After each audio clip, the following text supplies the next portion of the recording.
In the summer of 1876, the Clearwater River, once a roaring force that carried the lifeblood of the town, had shrunk to a mere thread of water, barely tracing its ancient path through the parched earth.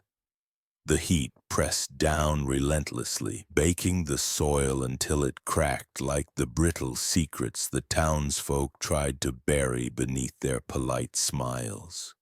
The river's slow death was no simple drought. It was a slow unraveling that mirrored the town's own quiet decay. Beneath the surface of everyday life, a shadow crept, unseen but felt, an invisible weight settling into the bones of Clearwater's people. The children, once full of laughter and light, had begun to falter after the annual river baptism, a ritual meant to cleanse and renew them. They returned from the water pale and trembling, their eyes glassy with fever, their bodies racked by seizures no healer could explain. Mothers whispered prayers that felt like curses, while fathers turned away, unable to confront the truth slipping into their homes. The town's preacher, Reverend Silas Monroe, continued the ceremonies with unwavering faith, his voice steady even as doubt flickered behind his eyes. He spoke of sacrifice and salvation, but the children's suffering was a dark rebuke to his words. Among the dry riverbeds and dust, the sickness took root like a poison, slow and methodical, weaving its way through veins and minds with a cruelty that seemed deliberate. There was no fever like this in any book, no illness known to science or scripture. It was something older, something that belonged to whispered stories told around fires, stories meant to frighten children into obedience. But here, it was real, and it was merciless. No one saw the pattern at first, how the symptoms appeared only after the baptism, how the sickened children bore faint scars on their skin, almost invisible, marks no one dared to examine closely. These were signs not of disease, but of ritual, a twisted code etched into flesh by hands that wore the guise of innocence. The town moved in a trance, caught between denial and dread, afraid to admit that the water they had trusted to bring life was delivering death instead. In the quiet corners of Clearwater, some began to talk of curses and debts owed to the river spirit and old bargains made in blood and silence. But the real horror was not the drying river or the mysterious illness. It was the deliberate cruelty hidden beneath a veil of sanctity, the slow poisoning of innocence by a mind that wore normalcy like a mask. The drying river was not just a natural disaster. It was a mirror reflecting the rot growing deep inside the town's soul. And as the sun blazed down on cracked earth, the question hung heavy in the air. What evil could thrive beneath the baptism's sacred waters, and how many more children would fall before the truth came to light? The day of the baptism arrived with a sky that hung heavy and still, as if the air itself held its breath, watching what would unfold along the muddy banks of the dwindling Clearwater River. The entire town gathered, dressed in their Sunday best, faces bright with hope and faith, unaware of the darkness hidden beneath their prayers. Reverend Silas Monroe stood at the water's edge, his robes flowing clean and white, his voice calm and steady as he called each child forward. To the outsiders, this was a simple rite of passage, a sacred moment meant to wash away sin and welcome innocence into the fold of the divine. The children, cheeks flushed with excitement and nerves, stepped into the shallow, cool river, hands held tightly by parents who smiled through anxious eyes. But for Reverend Monroe, the ceremony was something far more calculated. a carefully rehearsed dance with shadows, a ritual that had been passed down silently through generations, a methodical act designed not to cleanse, but to mark. As his fingers traced the water over each child's forehead, he whispered blessings that sounded holy but carried a deeper, darker resonance, words spoken in a language only he and the unseen knew. The water, tainted with secret mixtures drawn from the river's plants and steeped in ancient alchemical poisons, clung to skin and seeped into pores, its touch invisible but deadly. In the days following the baptism, the town's bright hopes began to crumble as the children's health plummeted. Fever took hold first, cruel and unrelenting, burning their small bodies until their eyes glazed over, sight fading into darkness. Blindness came swiftly, a merciless punishment that turned vibrant faces into masks of confusion and terror. Seizures racked them, violent and sudden, twisting fragile frames into unnatural shapes as if unseen hands were tearing at their very souls. The symptoms baffled the townsfolk and confounded the doctors. No illness known could explain the swift, devastating decline. What no one realized was that the ritual, so innocent on the surface, was in fact a sinister pattern unfolding with chilling precision. A slow poisoning not just of flesh, but of mind and spirit. Beneath the river's surface, beneath the white robes and holy words, a methodical cruelty played out. One that stripped children of their future under the guise of sanctity. Reverend Monroe, with a face as calm as a still lake, was the mastermind behind this evil, hiding his psychopathic design behind the mask of faith and benevolence. His mind worked like clockwork, blending ritual with science and belief with malice, ensuring that no one suspected the horror lurking in plain sight. This was no mere illness, but a carefully woven curse, delivered through the most sacred of acts, leaving behind scars invisible to the world but etched deeply into the fabric of the town's nightmare. And as the children's cries echoed faintly in empty homes, the town remained blind to the true nature of the baptism. A ceremony that marked the beginning not of life, but of slow, merciless decay. Dr. Abigail Cross arrived in Clearwater with hope, believing she could bring relief to a town besieged by an illness that no one else seemed able to understand. At first, she saw the children as fragile vessels fighting a strange infection. But as days passed, the familiar patterns of sickness failed her. The fevers were relentless, yet unlike any known disease. The blindness came not from fever, but seemed carved from darkness itself. She began to notice details others overlooked. Faint, almost invisible scars on the children's skin, small, deliberate marks arranged in shapes that made no sense at first glance. These marks were not random injuries, but signs of something ritualistic, something cold and calculated. The scars pulsed beneath the surface of their skin like shadows inked in flesh, telling a story of slow cruelty hidden beneath the town's surface. Abigail's mind wrestled with what science could explain and what her eyes saw.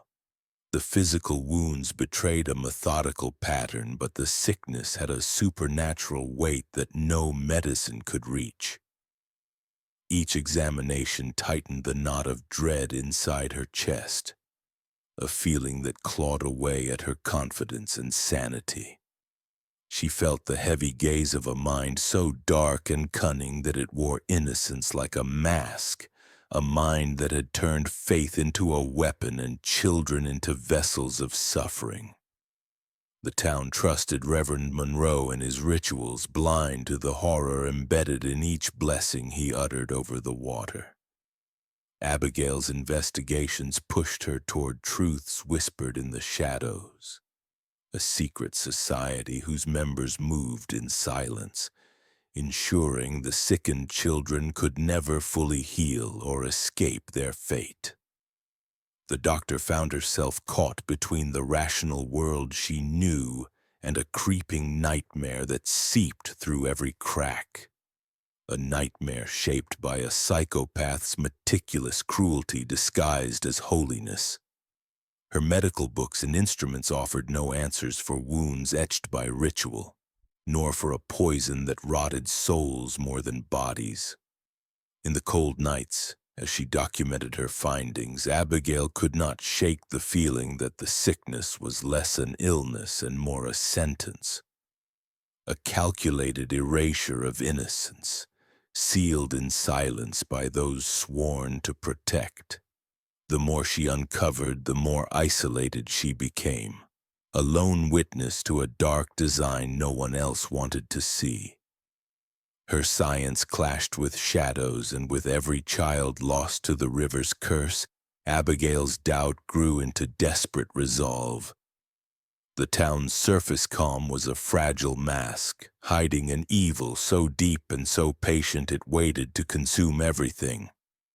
And the doctor knew the darkness was only beginning to reveal itself. Thomas Hale was a boy who existed on the edges of Clearwater, his presence barely noticed by most adults whose attention was consumed by fear and illness. He was small and quiet, a pale figure who preferred the solitude of the woods and the cracked riverbank to the noisy gatherings of a town unraveling. Unlike the other children, Thomas never fell ill after the baptism, a fact that did not bring him relief but instead a growing weight of isolation.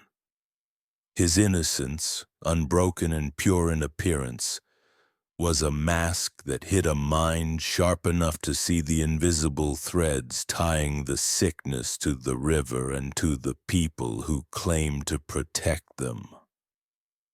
From his silent vantage point, Thomas watched the slow collapse of the children's bodies and spirits, noting how the ritual, so celebrated in light and song, was a shadowed trap where suffering was harvested beneath the guise of blessing. He understood in a way no adult could admit that the river's drying was not nature's doing but a curse awakened by something old and cruel. A curse kept alive by a methodical hand that hid behind the mask of piety. He saw the subtle signs others ignored, the faint scars, the whispered names in the dead of night, and the way Reverend Monroe's eyes never quite met those of the children, as if knowing the pain he was bound to unleash. Thomas's mind pieced together fragments of stories told in hushed tones, tales of ancient debts to the river spirit that demanded sacrifice, stories that adults pushed away as superstition. But Thomas, alone and vigilant, felt the weight of that demand pressing down like the relentless sun on cracked earth. His own silence was a form of resistance, a refusal to become part of the ritual's endless cycle of suffering. Yet the knowledge he carried was a heavy burden, turning his innocence into a prison of awareness. He was the quiet watcher, a child trapped between worlds, seen but unseen, innocent but haunted. As the town descended further into despair, Thomas stood apart, a witness to a horror that twisted faith into cruelty, light into shadow, and childhood into a slow, unraveling nightmare. His gaze lingered on the river's empty bed, knowing that what had been lost was more than water. It was the soul of Clearwater itself, held captive by a darkness that wore a smile. Beneath the cracked, dry riverbed where the Clearwater once flowed with steady strength, Dr. Abigail Cross knelt, her hands moving carefully through the thick mud. What first appeared to be simple scars left by nature soon revealed themselves as something far more deliberate.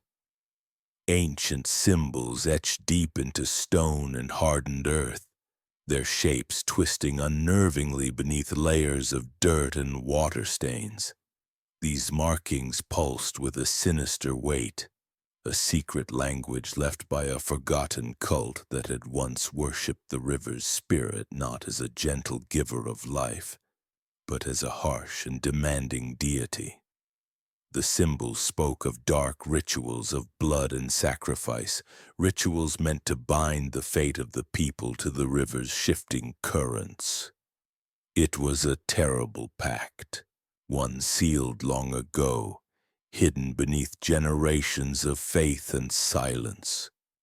As Abigail traced the symbols, a cold dread settled over her. The drying river was not the result of simple drought or natural decay. It was a curse awakened by the very baptism that the town believed would cleanse their children. The sacred rite, meant to purify, was instead the spark that called forth an ancient evil. The water that touched the children's skin carried with it a slow poison, one that was both physical and spiritual, seeping into their bodies and minds, weaving agony and madness into their flesh. Abigail understood that the sickness was no accident but a cruel design, a methodical, ritualistic punishment exacted through the river's tainted blessing. The town's faith had been twisted into a tool of suffering, and the river, once a symbol of life, had become a bearer of death. The ancient carvings beneath the surface were a silent scream, a warning that had been ignored for too long. They revealed the true nature of the baptism, a transaction with darkness that demanded innocence as its price. The deeper Abigail looked, the more she realized how deeply the town was entangled in this cycle of despair, bound to an evil that hid behind familiar faces and sacred words. The curse was patient and cold, waiting beneath the surface, feeding on belief and fear, shaping the fate of Clearwater with slow, merciless cruelty. In the riverbed's fading light, Abigail's hope dimmed, knowing that breaking this curse would mean confronting an evil far older and more deliberate than any sickness she had ever faced, a darkness that thrived by hiding behind the innocent, by turning faith into a weapon and by claiming its victims one baptism at a time. The sickness that gripped the children of Clearwater was unlike any that Dr. Abigail Cross had ever encountered. It was not a simple fever or infection that could be cured with medicine or rest. This was a slow, methodical poisoning of the very soul, an agony crafted with precision and care by a mind so dark and patient it hid behind the veil of innocence and ritual.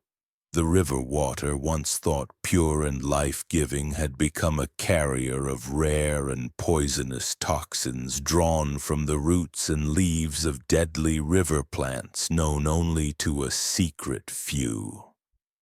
These were not ordinary poisons, they were ancient concoctions blended with alchemical substances lost to time, designed to unravel the delicate wiring of the nervous system, dissolving the children's minds from within. The symptoms did not strike all at once, but crept in slowly like shadows stretching over a once bright day. The children's thoughts became fogged, their memories slipping like sand through grasping fingers. Hallucinations haunted their waking hours, flickering shapes at the edge of vision, voices whispering cruel secrets no one else could hear. Their bodies twisted in pain, but the torment was far worse inside, where the poison tore unseen, ripping at nerves, causing sensations like invisible claws, scraping and tearing deep beneath the skin. Some children clawed at their own faces, desperate to escape the invisible torment that no one else could feel. This cruel disintegration was not just chemical but spiritual, as if the poison severed the fragile thread connecting them to their very humanity. The poison worked in silence, masked by the town's prayers and whispered hopes, allowing the sickness to spread undetected, invisible yet devastating. Reverend Silas Monroe, the orchestrator behind this nightmare, watched with cold satisfaction, his rituals ensuring the poison's reach grew wider with every baptism. The slow decay of the children's minds was a form of control, a precise act of cruelty that bent innocence into suffering, transforming trust and faith into chains that bound their souls. It was a dance of shadow and light where the community's belief in salvation fed the poison's strength, and the children paid the price in pain and loss. The townspeople were trapped in a web of denial and terror, unwilling to face the horror beneath their feet, even as their children faded away piece by piece. Abigail's heart broke with every new symptom she recorded, understanding that no cure existed within the bounds of medicine, only a cold, calculated cruelty hidden beneath the guise of ritual and faith. The slow unraveling of body and mind was a torment designed by a psychopath whose evil was not loud or chaotic but silent, patient, and devastatingly precise. Each child lost was a testament to the darkness lurking beneath Clearwater's surface, a darkness that thrived by wearing the mask of normalcy and innocence, spreading its poison through water and ritual, and claiming its victims one baptism at a time. Hidden beneath the quiet streets and friendly faces of Clearwater was a shadowed world few dared to acknowledge. A secret society of elders whose power shaped the town's darkest horrors with chilling precision. Dr. Abigail Cross uncovered their existence slowly, piecing together whispered warnings and furtive glances, realizing these were not merely town leaders but the architects of a cruel and deliberate design. They believed themselves guardians of a sacred balance with the river spirit, convinced that the suffering they inflicted was a necessary sacrifice to protect the town's future. Their logic twisted suffering into salvation, cruelty into duty, and faith into chains that bound their victims in invisible torment. The children, already ravaged by the poisoned water, were further broken by psychological torture carefully inflicted over months. Isolated from families and friends, these children were forced into endless confessions, forced to claim sins and guilt they did not understand, their pure innocence weaponized to shatter their spirits. The society's most feared ritual was known only as the Veil of Whispers, a slow, cruel manipulation of the mind where relentless voices seeped into the children's dreams and waking moments alike, whispering lies and fears until the line between reality and nightmare blurred beyond recognition. The veil was not merely psychological. It was a spiritual siege meant to disassemble will and hope piece by piece. This silent assault left children hollowed out, shadows of themselves trapped inside bodies that no longer felt safe or familiar. The elders observed all with cold detachment, believing their actions were acts of mercy, hard but necessary steps on the path to purification. They hid behind community respectability, smiling warmly in public while orchestrating unseen horrors behind closed doors. Their psychopathic minds functioned with surgical precision, balancing rituals with secrecy and cruelty with just enough kindness to keep suspicion at bay. Abigail's growing horror was rooted not only in what was done, but also in how methodically it was concealed beneath a veneer of normalcy and tradition. The society's grip was unyielding, a quiet tyranny woven into the fabric of Clearwater's faith, feeding on silence and the town's desperate need to believe in salvation.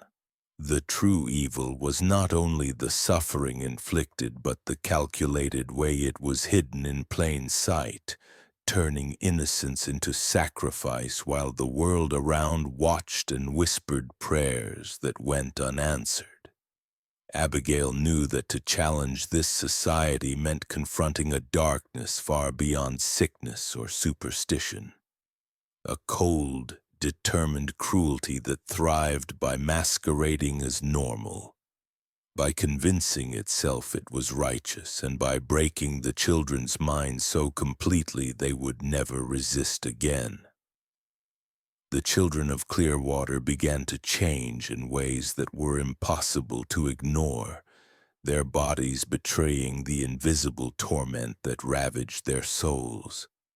Patches of flesh turned translucent, thinning to the point where dark, twisted veins showed beneath the surface, like black ink tracing cruel chains across their skin.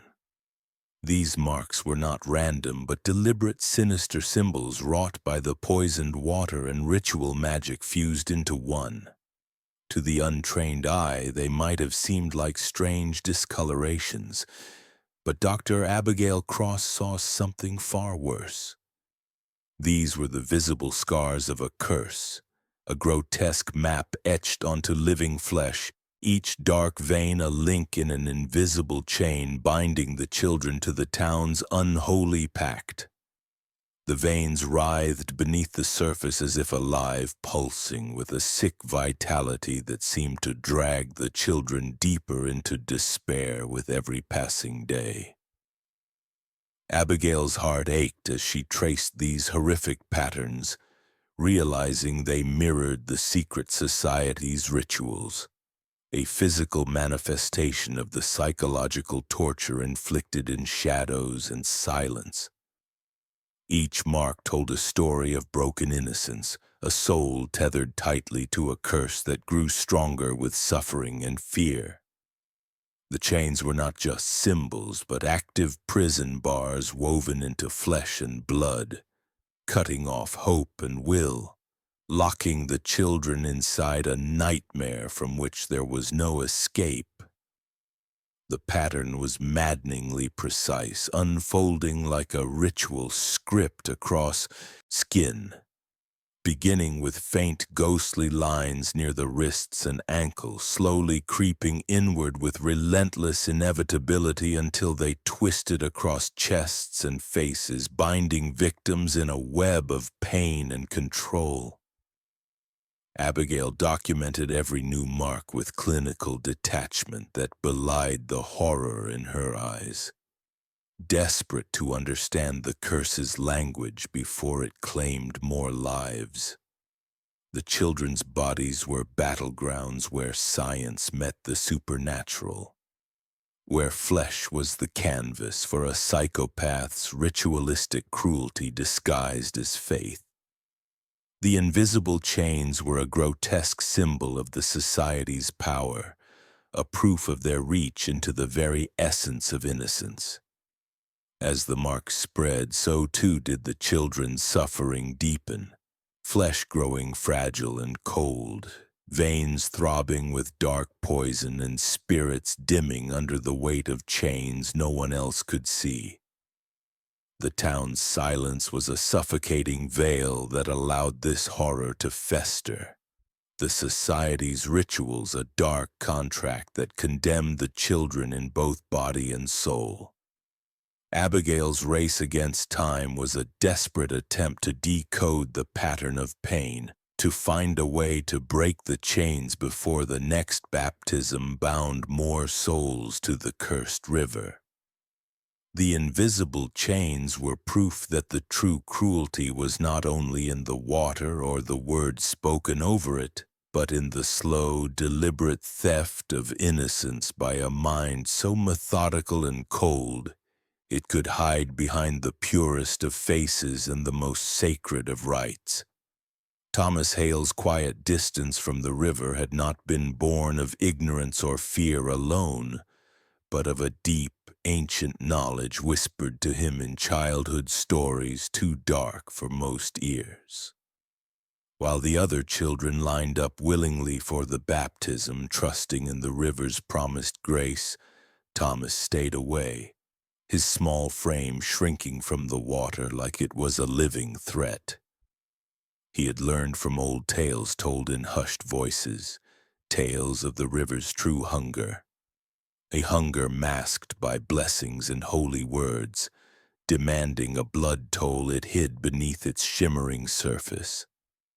The river was no simple source of life, but a dark force that fed on sacrifice, weaving suffering into salvation and turning innocence into a currency for its cruel debts.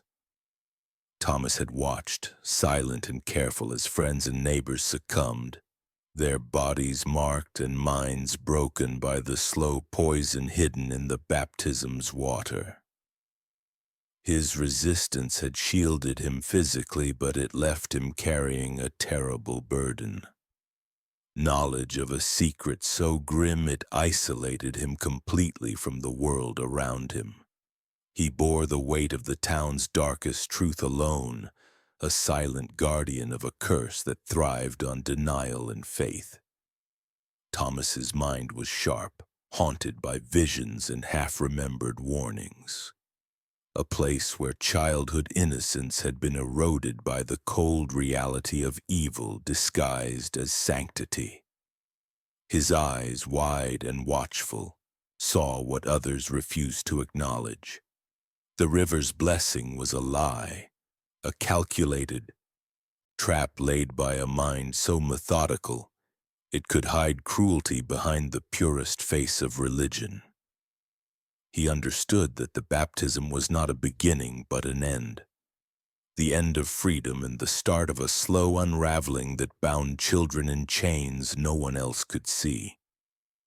Yet Thomas was trapped by silence, unable to speak openly of what he knew without risking the wrath of those who wielded the town's dark power. His isolation was a shield and a prison, protecting him from the curse but separating him from the hope of rescue. In his stillness lay a fierce resilience, a hidden strength forged in shadows, waiting for a moment when the truth might finally break free from the river's grip.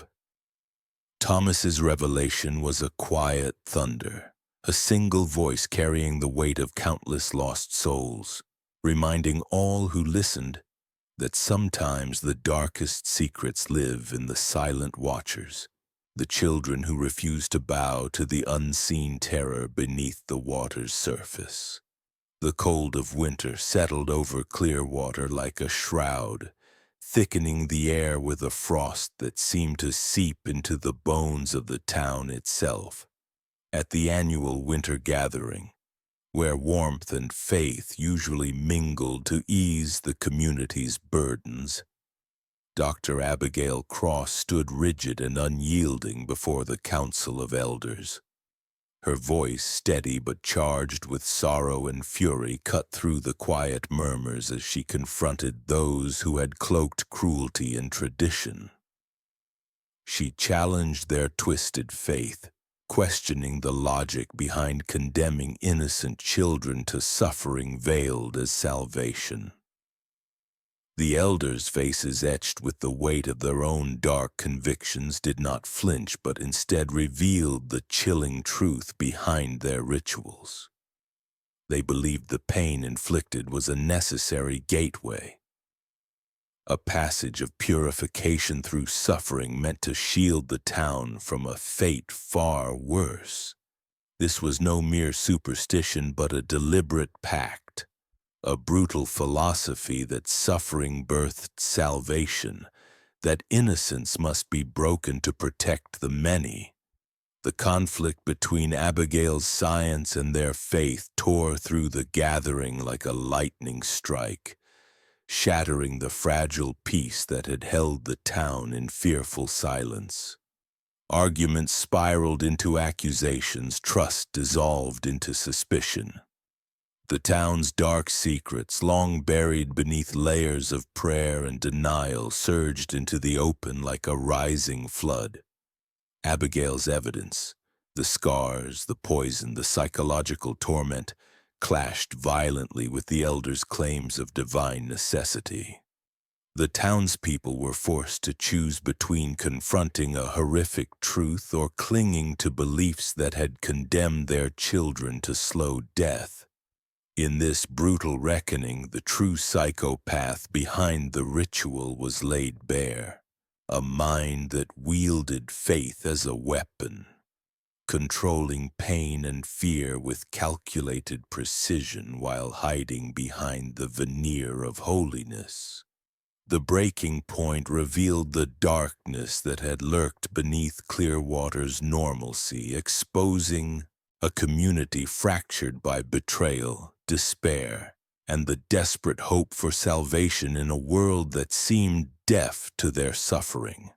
Abigail's defiance ignited a spark, a chance for truth to pierce the shadows, but it came at a terrible cost.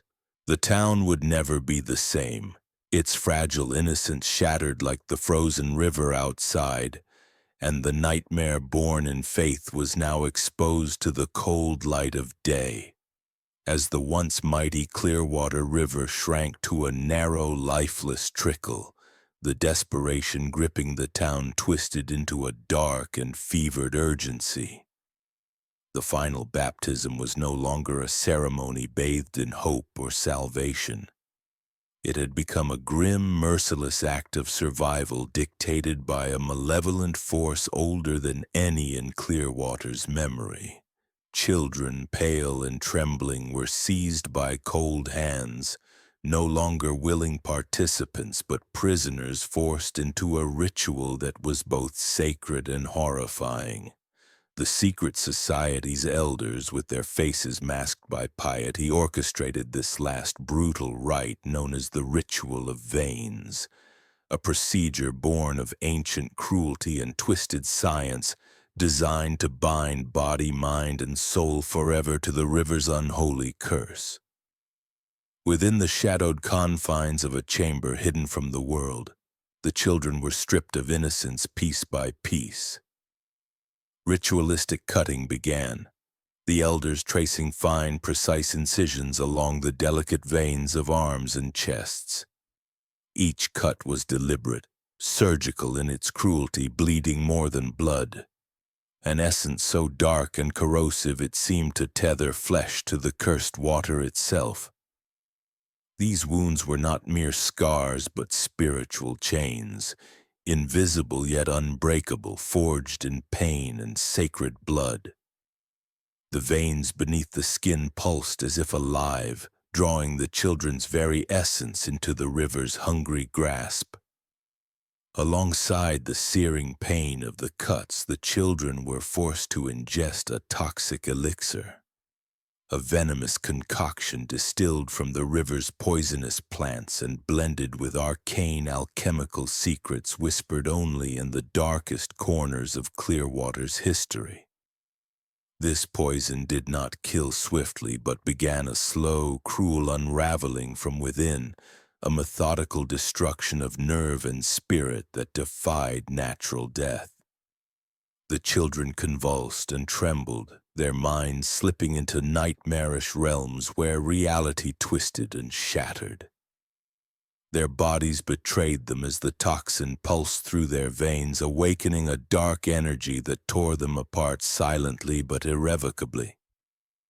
This was not an end, but a transformation, a dissolution into the river's depths where victims vanished without trace, swallowed whole by the watery grave that was both prison and predator. Outside, the town watched in muted horror, its people paralyzed by a mixture of fear and desperate faith. Mothers and fathers hid behind trembling hands and locked doors, unable to fight the invisible chains that bound their children to this fate. The screams that echoed in the night were muffled by the cold acceptance that had settled over Clearwater like a shroud. The elders moved with chilling calm, their psychopathic minds hidden beneath masks of religious fervor, convinced that each sacrifice was a necessary act of mercy, a step towards purification and protection of the whole. Their faith was a blade, sharp and merciless, wielded to justify unspeakable acts, transforming suffering into salvation and pain into ritual. The ritual of veins was their masterpiece of cruelty, a final, brutal testament to the power of methodical evil that hides behind innocence and tradition. Each vanished child was a testament to a mind so dark it could choreograph destruction with surgical precision, turning sacred water into poison, baptism into binding, and faith into chains. As the last drops of the river disappeared beneath frozen ice, so too did the fragile hope for rescue or redemption. The curse was complete, its grip unyielding, dragging the town deeper into shadow and silence. The water that once promised life had become a graveyard, the river's depths a tomb for innocence betrayed and stolen. The town, fractured and haunted, faced the lingering question that would echo through generations. How many more souls must vanish before the curse is broken, or before it claims them all? Beneath the surface of Clearwater's quiet streets and fading faith, the river whispered still, promising that darkness never truly dies, only waiting patiently beneath the surface to claim the next baptism, the next soul, the next innocent victim bound forever to the invisible chains forged in blood and water. As the final trickle of the Clearwater River vanished into the cracked earth, the town was swallowed by a silence heavier than any storm. The river that had once sustained life now lay barren and dead, its muddy bed a graveyard for innocence stolen and souls lost. The children whose bodies had been marked by invisible chains and shattered by ritual poison had disappeared into that lifeless mud, or worse, their spirits extinguished or forever trapped beneath the surface's cold, unyielding skin. The town stood hollow, a place haunted not by ghosts visible or heard, but by the absence of laughter, the sudden emptiness where joy had once lived. Dr. Abigail Cross, the last witness to the slow unraveling of Clearwater's soul, poured her grief and resolve into meticulous documentation. She gathered forbidden knowledge, the twisted rituals, the chemical poisons, the psychological torments, preserving them like a fragile thread of truth against the consuming darkness. Her writings were a silent scream, a warning etched in ink and sorrow for those who might someday seek to understand or confront the evil that had thrived beneath the town's faith. The elders' voices had been silenced, but their shadows lingered in every cracked wall and whispered prayer. The town's faith, once a fortress, now felt like a prison built on betrayal and loss. Yet from this void, a quiet act of defiance arose, a memorial built in secret by those who refused to forget. It bore symbols, ancient and modern combined, that warned of the darkness lurking beneath Clearwater's piety. These signs were not for the town's leaders or the fearful crowd, but for future generations, a map of suffering disguised as hope. The memorial stood in the shadows of the dried riverbed, a silent sentinel reminding all who passed that beneath the surface of normalcy and faith, evil could lie dormant, waiting for the next baptism, the next innocent soul. Abigail's legacy was not just the record she kept, but the courage to face the unbearable truth that evil often hides behind the purest masks, that suffering can be sanctified into silence, and that only by remembering can darkness be challenged. Clearwater was broken, scarred forever by what had been done in the name of salvation. But within its ruins lingered a whisper of warning, a call to vigilance that would echo beyond time. The river was gone, but the curse, the memory, and the echoes in the mud remained, haunting reminders that evil, when left unchecked, grows strongest in the places we least expect, wrapped in the guise of innocence and faith. Decades passed, and Clearwater transformed under layers of forgetfulness and new beginnings. Yet the shadows of its past lingered quietly, refusing to fade. It was only when Dr. Abigail Cross's journals were unearthed, dusty and forgotten beneath years of neglect, that the buried truths clawed their way back into the light.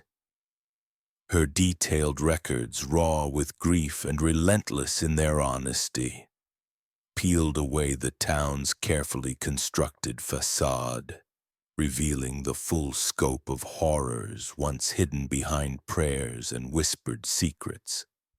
The journals told of children's slow unraveling, the ritual cuts, the poisons, the invisible chains that bound their souls to a curse so methodical it had been mistaken for faith.